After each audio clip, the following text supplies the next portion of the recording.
22 h, bonsoir à tous et bienvenue dans cette nouvelle édition. Voici les titres.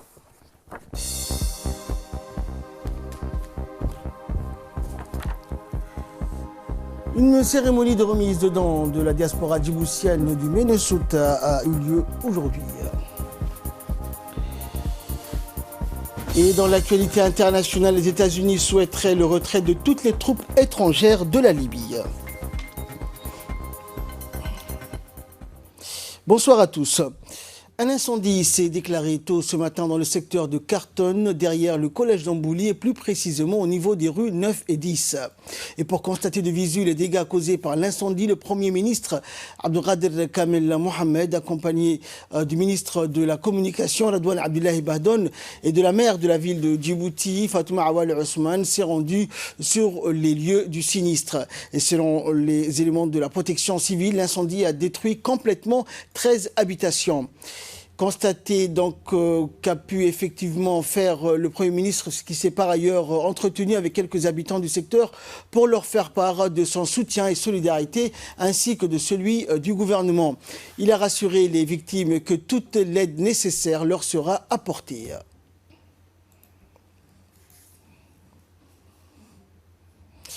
Et les rencontres de proximité du gouvernement avec la population de la capitale s'est clôturée ce matin au stade de Gouled par la commune de Boulaos, notamment les quartiers Al-Hiba, quartier 5, 7 et Ambouli. Ce matin, une forte délégation donc conduite par le Premier ministre Abdelkader Kamel Mohamed a organisé au stade de Gouled avec les représentants de la population une rencontre donc aux populations venues de plusieurs quartiers de la commune de Boulaos. Et à son arrivée au stade de Gouled, la délégation gouvernementale conduite par le Premier ministre et comprenant de nombreux membres du gouvernement et des hauts responsables du pays et des partis ont reçu un accueil chaleureux de la population des différents quartiers de la commune de Boulaos en présence des responsables de la commune de Boulaos et de la mairie de la ville de Djibouti.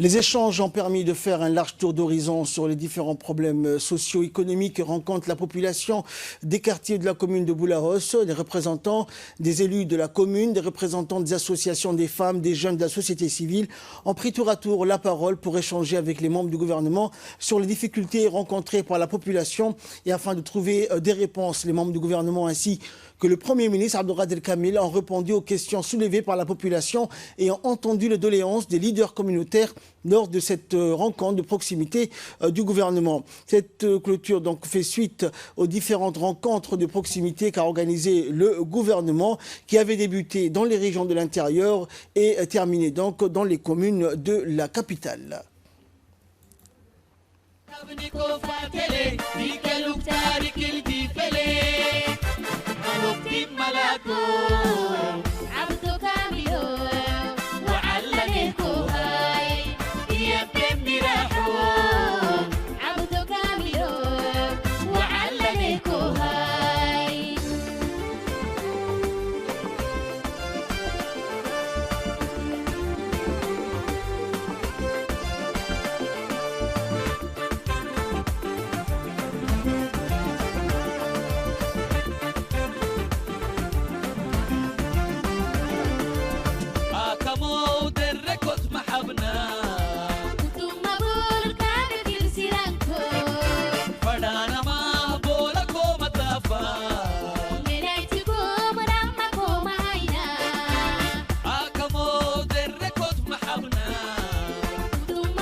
Dans le reste de l'actualité, l'ambassadeur Nasser Mohamed Ousbou, ambassadeur de Djibouti à Cuba, a procédé donc le 16 janvier dernier à la présentation des lettres de créance auprès du président de la République du Nicaragua, Daniel Ortega.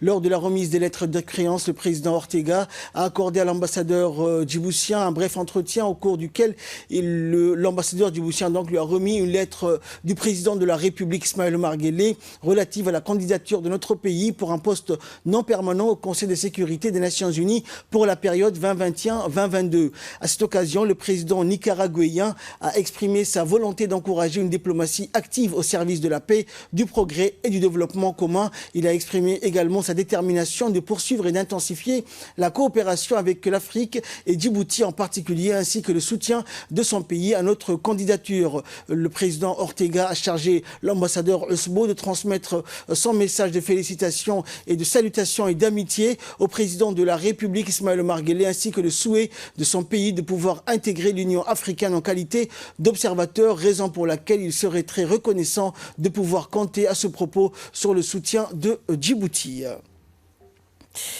L'ambassadeur a rencontré le président Ortega et dans l'actualité internationale, le colonel Waïs Omar Boghoré, commandant des gardes-côtes djiboutiens, a accueilli en présence du lieutenant-colonel Ahmed Daher Jama, commandant de la Marine nationale à la direction générale des gardes-côtes, une délégation conduite par le vice-amiral Franchetti, commandant de la 6e flotte de la Marine des États-Unis d'Amérique, pour une visite des installations et des bateaux des gardes-côtes.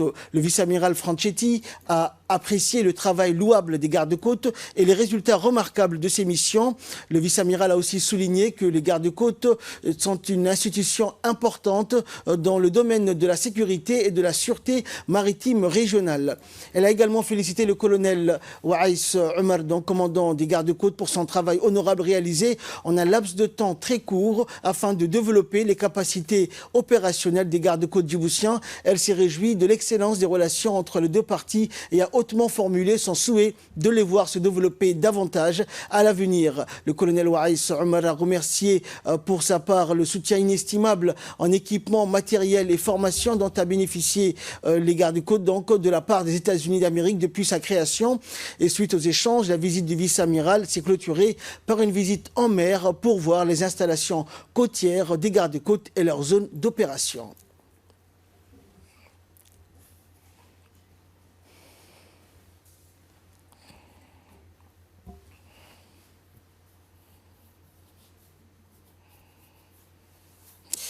C'est en présence des deux représentants de la diaspora djiboutienne du Minnesota, du comité directeur de la société civile solidaire et de plusieurs bénéficiaires de l'élan intitulé « Par un Djiboutien, pour un Djiboutien » initié lors des dernières intempéries qu'a eu lieu aujourd'hui au Centre de technologie de l'innovation et du développement une cérémonie de remise d'un chèque d'un montant de 71 450 $. Suite aux dernières inondations du 20 et 21 novembre 2019 est née spontanément au sein de la société civile une action de solidarité nationale motivée par le seul sentiment de vouloir venir en aide à leurs frères et sœurs sinistrés et d'honorer par la même occasion la culture d'entraide ancrée dans nos traditions ancestrales. Les Djiboutiens donc des différentes diasporas répondent à cet appel et rejoignent l'élan de solidarité nationale inédit intitulé « Par un Djiboutien, pour un Djiboutien ». C'est dans ce cadre-là que la SCSD a reçu donc aujourd'hui une contribution des Djiboutiens du Minnesota qui est à hauteur de 50 000 $ qui couvrira l'aide de 328 ménages. Donc, il nous provient de nos frères et sœurs de la diaspora djiboutienne et de leurs généreux donateurs. En effet, suite aux intempéries sans précédent que Djibouti a subies le 20 et 21 novembre 2019, notre collectif a initié un élan inédit par un Djiboutien pour un Djiboutien, qui a, alhamdoulilah, reçu un accueil sans précédent aussi de la part de tous nos frères et sœurs de la diaspora. Donc ça a commencé en Djibouti-ville et après la diaspora a rejoint l'élan, la diaspora de partout dans le monde. En effet, c'est cet élan de solidarité qui a permis de réceptionner de dons de partout, de Djibouti en premier bien sûr, que ce soit en nature ou en argent. Dans la journée du 15 janvier dernier, une journée de don de sang a été organisée par l'hôpital général Pelletier pour la collecte de ce liquide grâce à la mobilisation et à la précieuse contribution des membres de l'association bénévole Djibouti, organisée au Centre national de transfusion sanguine, la CNTS. Cette journée de don de sang s'est déroulée en présence du secrétaire général par intérim du ministère de la Santé, du directeur général de l'hôpital général Pelletier. Issus de la société civile, de nombreux donateurs ont participé en masse à cet élan de solidarité pour faire œuvre de don de soi pour sauver des vies. En effet, les stocks collectés de poches de sang vont garantir au CNTS une disponibilité permanente de liquide précieux et vital dans les blocs opératoires. Une action citoyenne et geste noble de la part de l'association bénévole Djibouti qui invite tout à chacun d'emboîter le pas dans un appel lancé en marge de cette journée de patriotisme et de partage. C'est la fin de cette édition. Bonne suite de